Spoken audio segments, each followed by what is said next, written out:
Looking to make some healthier habits this holiday season? Make sure to check out our Moving Through Midlife community over on Facebook, as we are doing a Planksgiving event where we are doing daily plank workouts. We will be doing an Advent for healthy, happy hips this holiday season, and then also have a sugar challenge, a 2-week sugar challenge that you might be interested in. Happy holidays!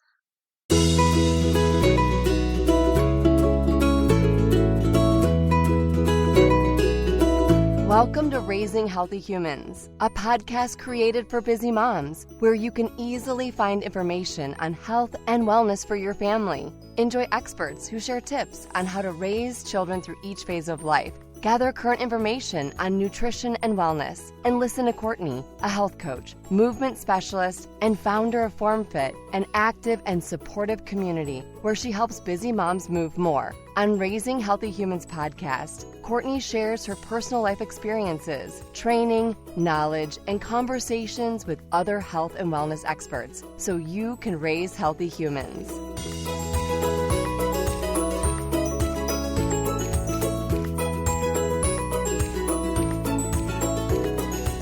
Today, I spoke with Dana of Parenting in Real Life. She is a parent and teen coach who helps families navigate and understand anxiety and ADHD. Even if you don't have a child who has been diagnosed with either of these, I would encourage you to listen in, as you may have some aha moments like I did today. I hope you enjoy this interview, and I really hope you find some valuable takeaways from it. It's definitely one that I will be pondering for a while. I hope you enjoy it. Hi, Dana. How are you? I'm great. How are you? I'm wonderful. Thank you for joining me today. I wanted to ask you, how did you become a parent coach? Well, it's or parent and teen coach, I should say. Parent and teen, any age really. Okay. It's expanded, but I started because of something that I went through with my daughter. I just got on disability, and so I came home. I'd had a big job and was traveling. So I came home, and the good news from that was that when I picked her up from kindergarten one day, her teacher said, "Well, I'm so glad you're home. Maybe the stomach aches will stop." I was like, "Oh, I haven't heard about any stomach aches." So then when I was home, I was seeing indications that something was really wrong, in that she was having tantrums, which, okay, she was, 5 tantrums happen for, but it happened when she was transitioning, or if a change of plan came, it was, just she couldn't handle it. Play date, she wanted a certain number of kids, had to be small, all those things. So what if questions. So I started thinking, okay, something's off. Mm-hmm. And so I started asking I know. The other thing was, not only was she looking anxious, she couldn't remember numbers. So as she got older and she was doing first grade and second grade, her spelling, she was doing it very oddly, couldn't get the spelling. And then she was calling her friend every morning to walk to school together when they were like third and fourth grade. And every morning she called her. And every morning she asked me what her phone number was. I was like, it's been a couple of years. Couldn't remember birthdays. Anyway, so long story short, I started talking to teachers. They said she was fine. She was perfect. She had a third grade teacher who used to be a special ed teacher. So I said, oh, well, she'd know. She's like, yeah, she's fine. She's great. She does really well in school. Well, she did, but she did hours of homework, and she was, So anyway, I ended up getting her tested. But meanwhile, family dynamic wasn't very good, because my husband didn't really see it. He's like, everybody's saying she's fine, so she's fine. My mother-in-law is like, oh, you're just coddling her. All these things. And there were so many blow-ups, right? And then there were blow-ups between me and my husband. And it was just kind of not great. Anyway, once she got diagnosed with ADHD and anxiety and depression, there was something for her, right? So we could get her into the right therapy. We had tried several already, but we found somebody. We got her on medication, which was a hard thing to do, to make that decision. So, I'm not easy about that, but it was life-changing for us, life-changing, and life-changing for her. Okay. And she felt so much better. So when I was doing that, I realized that there was nobody for me. So we got her all set up. But there aren't therapists that know much about ADHD, or certainly there weren't back when this was happening. And there were no parent coaches. And you don't really talk about blowing up dynamics with your friends that much, or that how hard it is with your kids, you know. So there was just nowhere for me to go. Nobody to teach me how to parent her. And clearly with these neuro differences, she didn't respond the same way. So how could I learn to parent her in a way that was effective and calmed us all down instead of being, you know, at each other's throats? Uh-huh.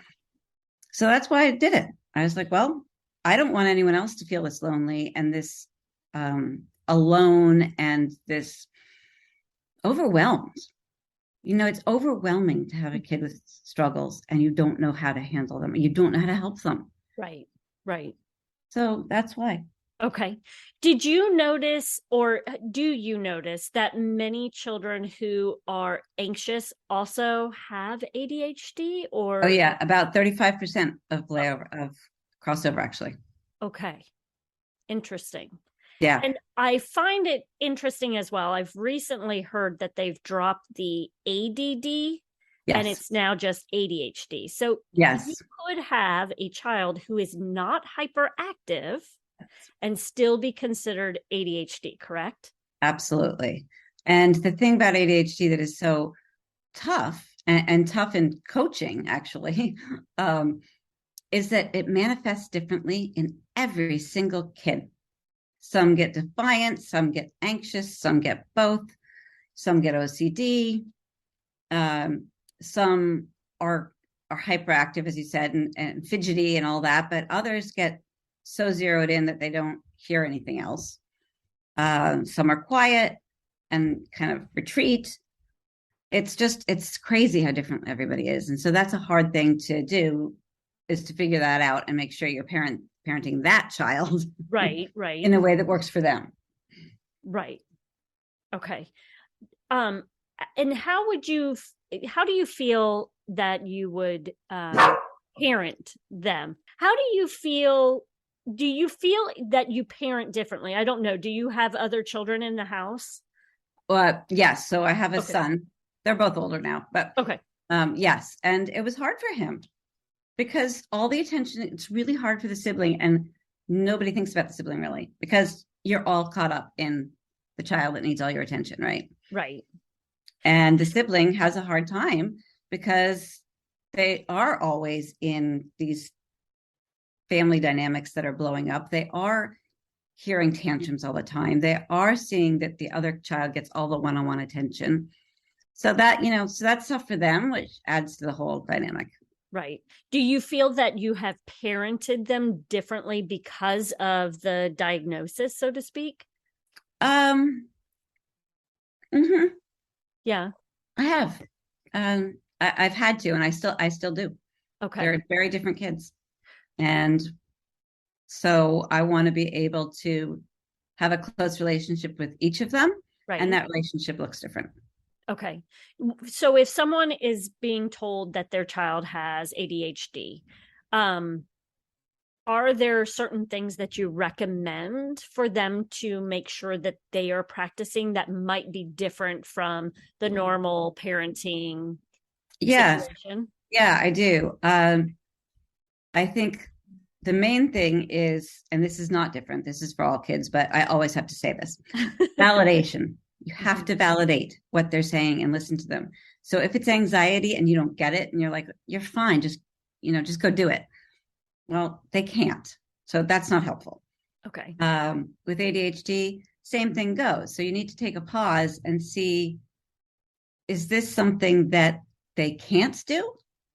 Or is it something that they won't do? Mm.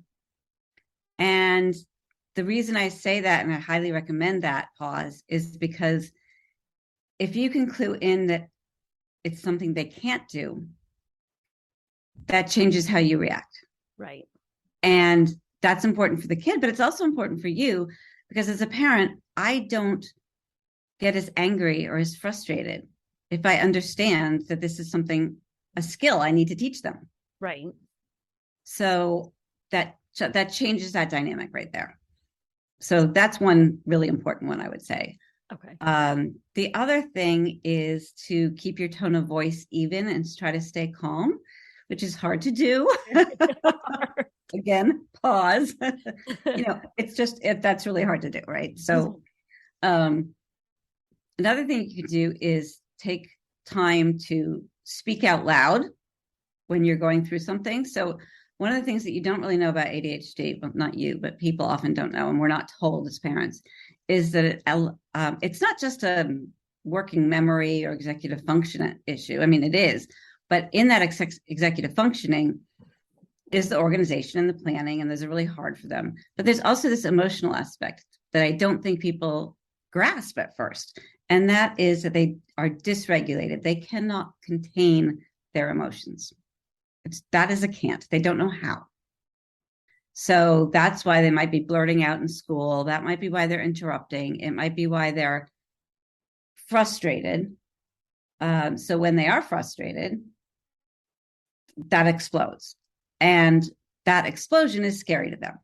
So it's a tough thing to get through because they're scared themselves and they don't have a way of telling you that because they don't necessarily understand it. Right. One of the things as they're getting older, I mean, you should tell them about the diagnosis young, but the thing about as they're getting older is it actually helps them in that they can understand, you can make the lines connect. This is why math is hard.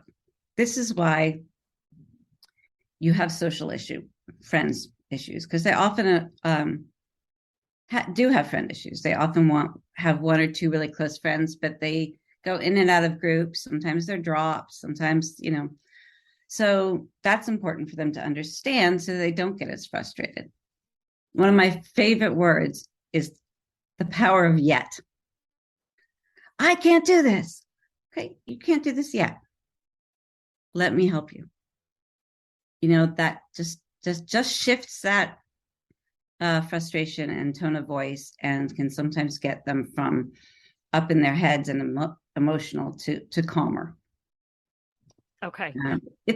It's really great if you can start to understand their triggers also. So tune into that. Maybe keep a track record of what time of day was it when they had an explosion? Are they hungry? Mm-hmm. Feed them after school because yes, they are hungry, even if they say they're not. Right. Right. Just feed them. Things like that. Is it time of day? Is it food? Is it tiredness? Is it that they've held everything in all day at school and tried to be really good? And oh my God, they can't do it for one more second. Right. Things like that. Okay. Do you notice with the teens and parents or even children that you work with that they may not have some of the difficulties that you're mentioning? They're more anxious and withdrawn rather than being, Yes, absolutely. yelling and. Right. Yes, that's where all that how it manifests is very different. Right. Some are very quiet and insulated, and when the anxiety comes in, for sure, then if they're anxious, that's a whole. Well, it's not really a whole different look because some of it's the same, but it's not the person with the hyperactivity for sure. Okay. And you have you could be a sleep disturbances issues, right? That could be something that they have instead of the loudness. They could have withdrawing from their friends and peers and the family. That can be it. They can stop going to school or trying to stop going to school. School refusal kicks in. All of those things. They can have tics or hair picking or skin picking. Those are also part of anxious behaviors. Okay. Part of anxious behaviors. But behaviors. Doesn't mean not that generally right. Okay. No. Mm-mm. Okay. Huh. So I'm sure that you have seen a lot of children recently with more anxiety than what they used to have. Yeah. Are there tools or techniques that you provide parents with to help during this anxiety? Yes. I think one of the things with the anxiety is important is the supportiveness. So make sure that you are listening. And when I say listening, I mean listening, but I also mean listening to the silence. What's their mood? What is it that's triggering this, right? So is it school, or is it something deeper that's just happened with a friend? Or are they worried about you? So they have anxiety. So separation anxiety, which can show up as going to school, or it could show up as not being able to sleep by themselves. Okay. So some of the things I teach them is how to recognize it, how to be supportive of it, and understand it. Because if you don't understand it, or someone doesn't have anxiety, it's really hard to put yourself in those shoes. Right. Because we're so taught to just say, get over it. Just go do it. You're fine. Mm-hmm. Right? I mean, we all do that. Right. Clear communication is really important. Using strength, starting from a place of strength when you're talking to them, and show them the good things that they've done. Also, point out that they've gone through this before and succeeded, right? Well, you've been to school before and it was fine. Or if they're really having a tough time, try to compromise and negotiate and say, okay, you can go for the half day today and I'll pick you up. But here's the thing about anxiety. It is so easy as a parent to want to protect them and to take them away from these moments, right? So if my child was super scared of dogs, like crazy. She really jumped on a windowsill and wanted to jump out from a dog. So instead of taking her everywhere that there wasn't a dog, or avoiding the dogs on the street when we're walking, you have to let them be exposed. You have to not let them avoid it, because here's what the avoidance does. It says, oh, I'm right to be afraid. It completely supports that fear, as opposed to saying, I'm strong enough and I have the tools to get through this. Okay. And some of those tools would be understanding all of this, A. B, things like deep breathing, right? Taking a pause, explaining your feelings out loud. Where is it in the body that you're feeling this? Have you felt this before? Did you get through this before? Having a safe place for them to go to when they are really scared. So whether that is at school, they go to a counselor's office, or the library for a minute, the ability to pull yourself away when you need that quiet moment. Mm-hmm. That's really important to teach them. Find a place in your house that they can go to and be left alone, and where they feel safe and cocooned. Okay. That's really important too. Okay. What about these children who may deal with anxious thoughts that are really unrealistic? Mm-hmm. I mean, a lot of the thoughts are. So here's the thing about both ADHD and anxiety. They have these racing brains. Mm-hmm. And a lot of them have this racing brain and rumination, and that can be scary. Mm-hmm. To have a brain that goes all the time is exhausting also. So it's almost like sitting in the front row of a Metallica concert, right? And having all of this stuff coming in at you. And that's why you need the quiet places. That's why you need to learn how to breathe quickly so that you can do it for yourself at school. I mean, you can do longer ones, but there are things at school, for instance, or that you can do to help yourself through that. Okay. To slow your brain down, you really need that. But you also need to understand and somehow find a way for somebody to get through to you that says, don't believe everything you think. Everything you think isn't true. Okay. Just like everything you read on the internet isn't true. So then you can walk them through one of their thoughts and show them that they were successful, or that it never happened, or here's why, here's the chances of that happening, which is great to do when they're in a calmer frame of mind. Mm-hmm. It is hard to get through to kids in a panic attack, right? You can't, at that time, you can really just hold them if they'll let you and breathe with them. Because here's the thing, that if somebody is holding next to you close, their heartbeat, their nervous system will echo yours. Okay. So it can calm them down without even them realizing it. And a lot of times they may be fighting at first, the holding, but in general, it's very calming to them. If you can't do that, then you have sort of I give people a little toolbox of things that they could say, right? Music that you can give them to play that calms them down. They often have little things that work for them, and it's practice. And that's what I do with my clients, actually, is practice something new every week and find the things that work and then build on those. Okay. Because self-esteem takes a hit from all of this as well. So, that's important, to be always making sure that you are validating them and praising them on the things that they are accomplishing and pointing that out to them, because they get a lot of negativity. What do you mean you're scared? Or why can't you just sit still? Whichever it is, it's a lot of negativity. And so their self-talk can really go down the rabbit hole of, why can't I do this? I'm so stupid. This is so easy for everybody else, and all those things. And you want to try to stop those, right? So I work on the self-esteem and the self-advocacy as well. Okay.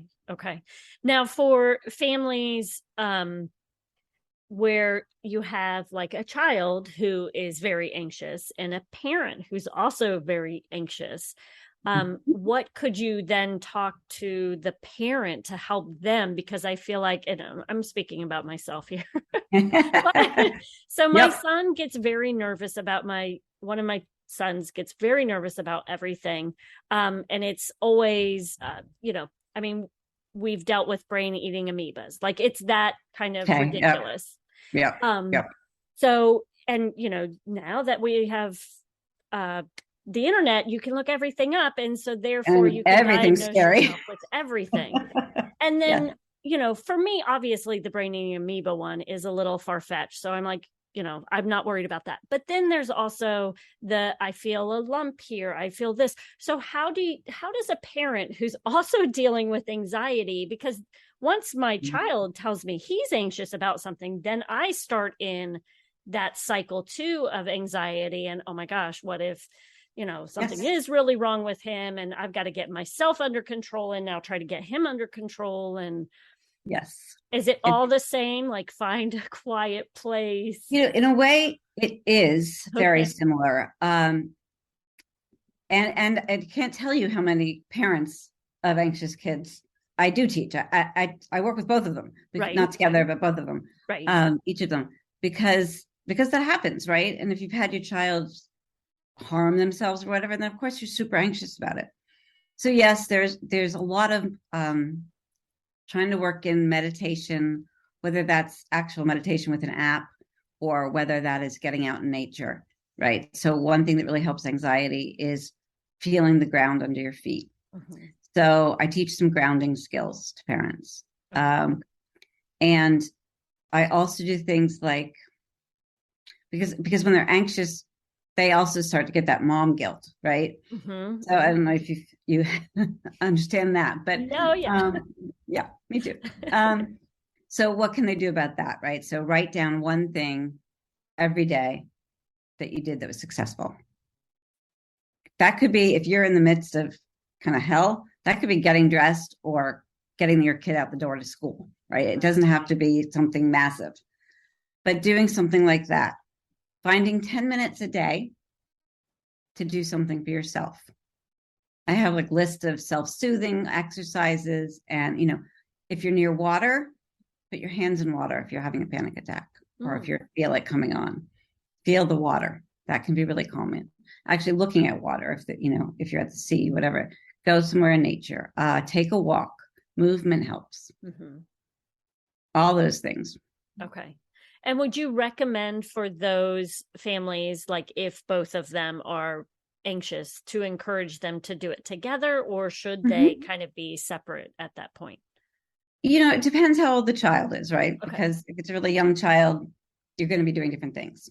They're not going to necessarily understand everything. But in general, absolutely. I think everybody should learn these tools, right? I mean, we all feel anxious sometimes. And so yeah, doing things, teaching your child to breathe, teaching your child to take a time out, teaching your child to take a pause and check in with themselves. Teach them that if they are having a problem, if they're worried, if their brain is racing, to write down what it is, right? So one thing I think is really helpful, and it sounds super easy and silly, like how could this work? But I'll tell you, it really works for the kids in my groups, is writing down everything you're anxious about at night, everything that you're worried about the next day or whatever. Write it down, either put it in a box with a top on it, put it in another room, get it out of your bedroom. You feel a lot better. Yeah. The Because racing brain calms. It doesn't go, it's not going to stop it dead probably, but a lot of my kid clients are like, oh my God, that really works. Mm-hmm. And they can go to sleep and they don't wake up with that dread. Right. And I've noticed for myself, and I think maybe this is how I learn, but I want to talk about it. Like, I just want to get it out because I'm not a writer. Right. So I don't know if that would work so well for me. But even as a child, like if I was anxious about something, I would just start telling my mom, like, and then this, and then what if this happens? And she would just sit and listen to me. And I felt like that was like half of what I needed, was just to get it out.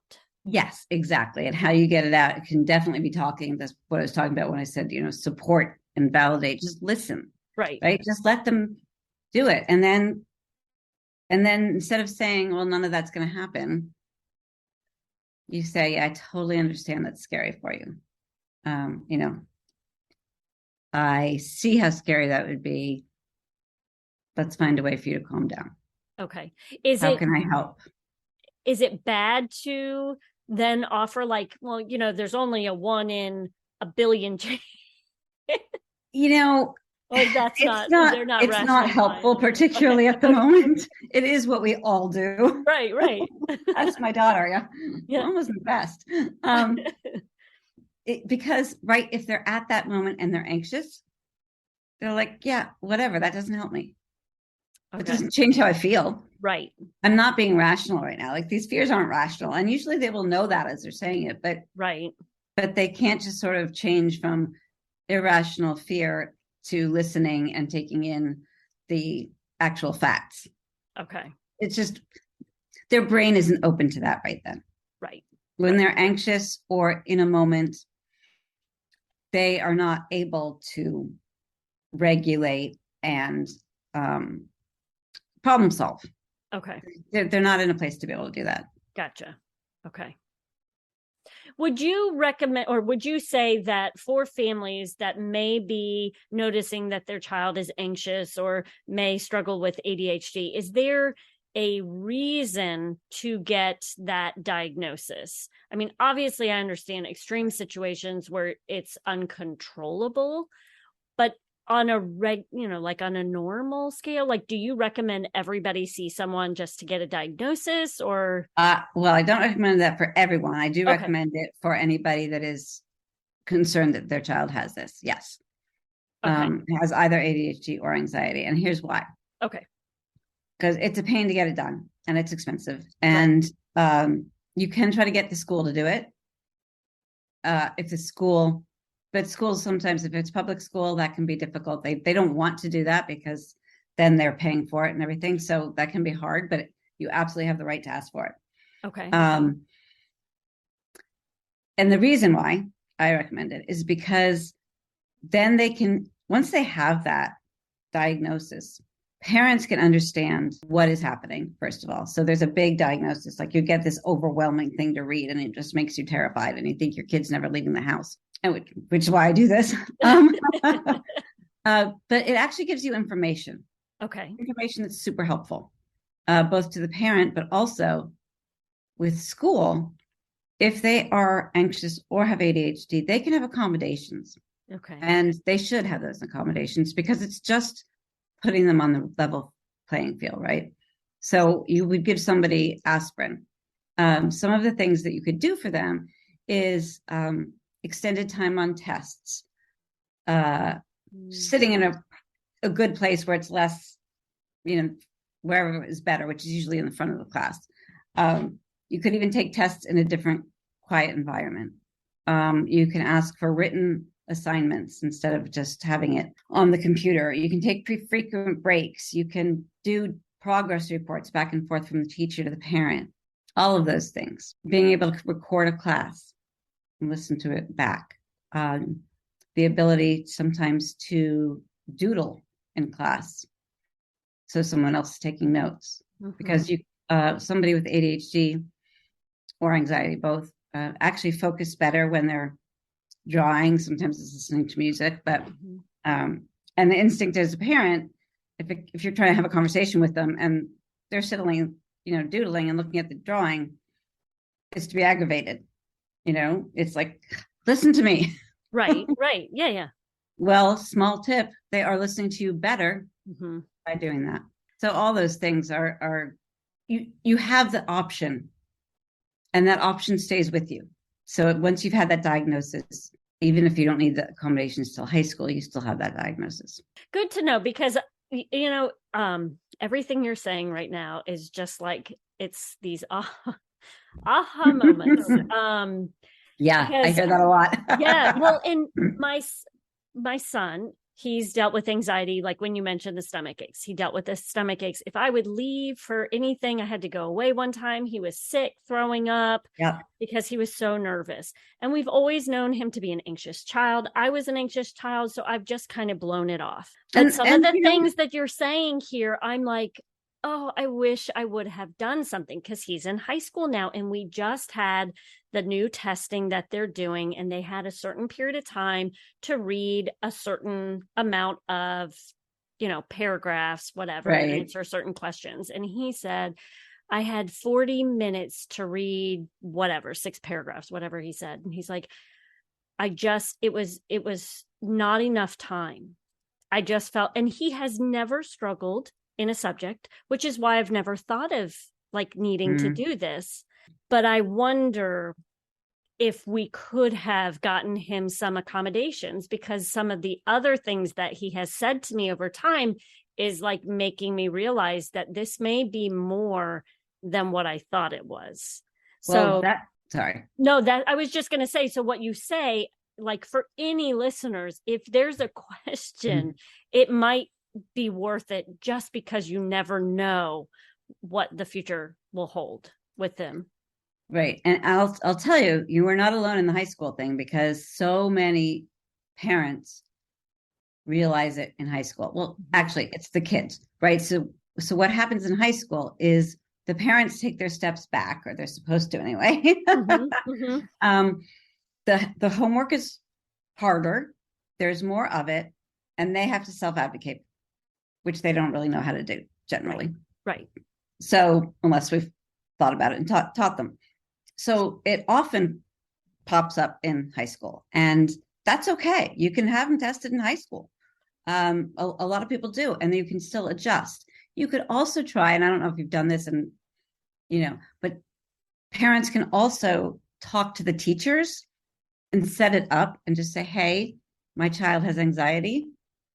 This is when they were younger, probably not high school, but and try to set up a conversation there to allow for it, even without the testing. But the problem is that it does get worse in high school and then college.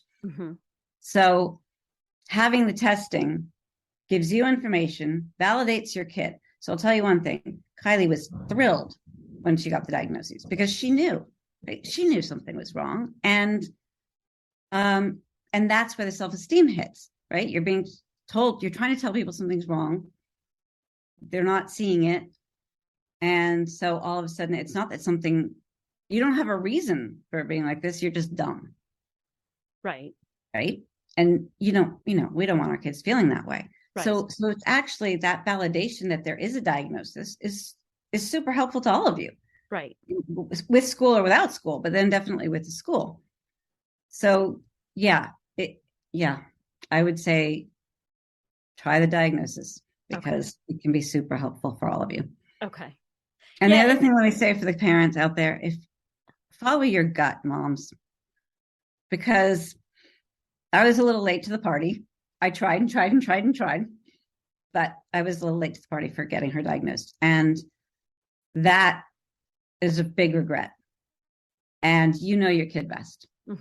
So even though your husband or your parents or your mother-in-laws or the schools don't think you're right, stick with it, fight it, just go with your gut.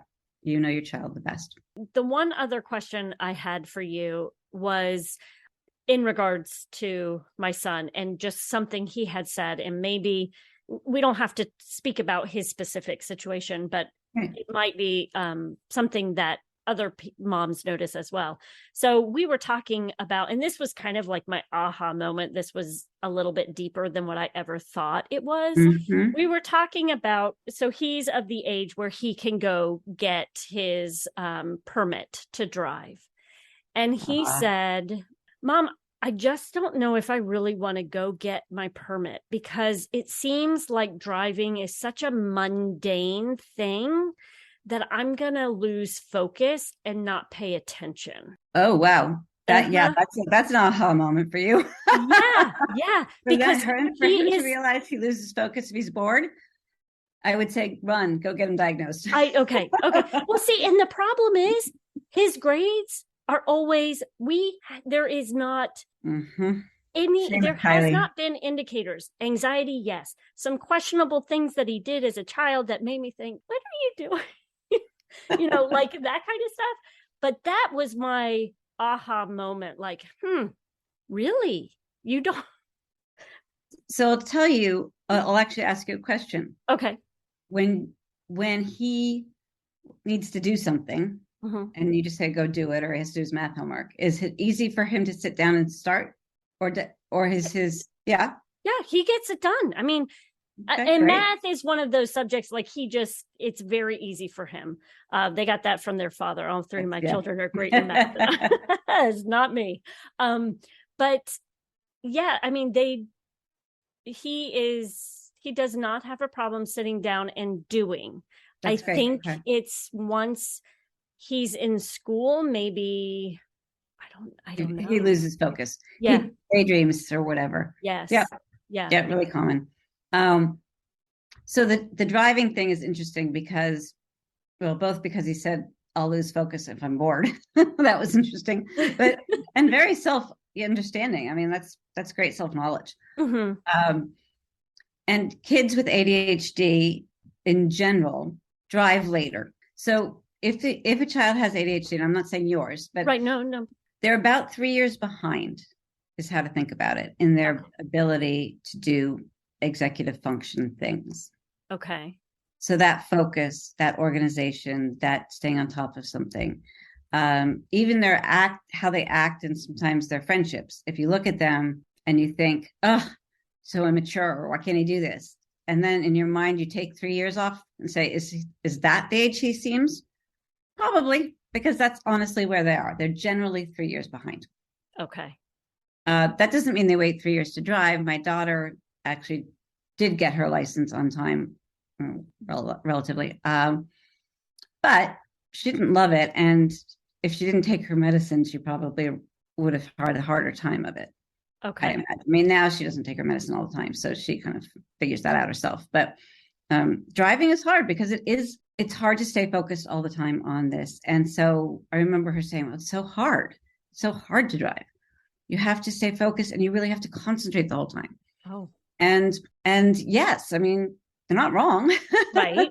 But it becomes more natural to us once we're doing it for a while, of course. Right.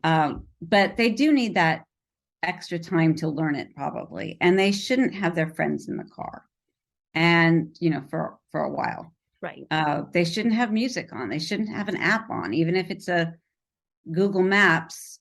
The problem is that you're still looking at the map, or you're listening to something, and that does distract them, even though they don't feel that it does. Okay. So those are things. I actually wrote an article on this, and all about sort of the top 10 dangers of driving with teens. Okay. What those issues are. Right. Can we get that article? Sure. Is it like a blog post that you have? It is a blog post. Okay. We'll get that link and we'll make sure to put that in the show notes. Yep. Yeah. Perfect. Okay. This has been so good. You answered a lot of questions for me personally. Yeah, some good questions there. Yeah. So hopefully this has helped other listeners as well. I think that you provided some amazing aha moments for moms. I mean, especially me. So Can you leave our listeners with, if there was one thing that they could do right now to help a child that might be struggling with anxiety or ADHD, what would that tip be? That tip is validate, validate, validate. Make them feel seen, heard, and understood, because then you have a connected relationship. Once that time comes and goes that you're not understanding them or not showing them understanding, and then that connection starts to break and they won't come to you with it anymore. And I think as they're growing up, the one thing you want is to be connected to your child because you can help them. Can I leave a second tip? Sure. Be their advocate. Always be their advocate, because you know them, learn, go get a coach or go learn a lot online, because you do need to advocate and they do need help, and that doesn't go away. Okay. My daughter just graduated magna cum laude from college, so they can do it. But that doesn't mean she didn't come home and now is having a struggle, right? Because now she's just go find a job. Right. So it doesn't go away, and you want to keep that connection. That's really all that matters. Now, how can we find you? Where can we? My blog is parentinginreallife.org. Okay. And I'm on Facebook. I'm on Instagram, Parent in Real Life on Instagram, Parenting in Real Life on Facebook. I have a YouTube station. I'm out there. But I also write a lot for I write a blog for another site. I write blogs for lots of sites. So you could find my writing as well if you search it, probably. Okay. And if you're interested or you need a coach, call me. I do a free call. I'm happy to chat, see if it would work for you or not. Happy to do that. And I'm opening a parenting circle in October.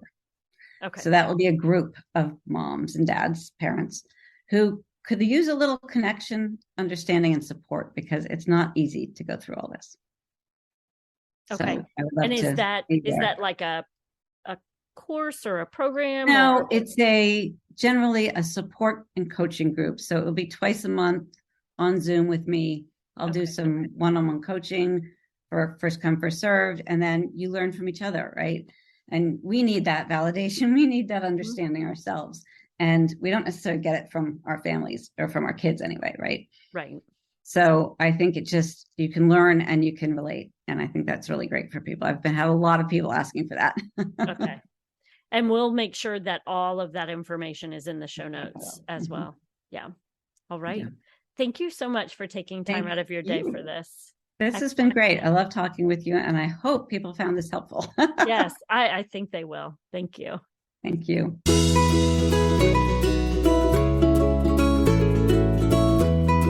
Thank you for taking time out of your day to listen to our podcast. I hope you found this information valuable and hope that you can immediately use some of the information that was provided. Make sure to check out the show notes for all of the links that we discussed today. As a mom myself, I understand that at times you can feel alone and are looking for a sense of community. It is my goal to help bring moms together, to find each other, to help support one another, and also help raise healthy humans. That is why I've created a Facebook group. It is free for you to join, and you can go to Moms Raising Healthy Humans. I also have upgraded our membership portal for you if you are interested. I now have 3 tiers because I want to make sure that everybody is moving more no matter where you are. So the first one, if you happen to like our weekly movement snacks, you're going to want to join our first tier. It's $5 a month, and you will have a daily movement exercise that you can do. If you want to move even more, you might want to try one of our other memberships where we go even deeper, and you can join us for live Zoom classes. Remember, it is my goal to help bring moms together in a healthy and supportive community, and I feel like that's what I'm doing with the FormFit community. So head to FormFit, FormFit online.com to see our new website and to learn more.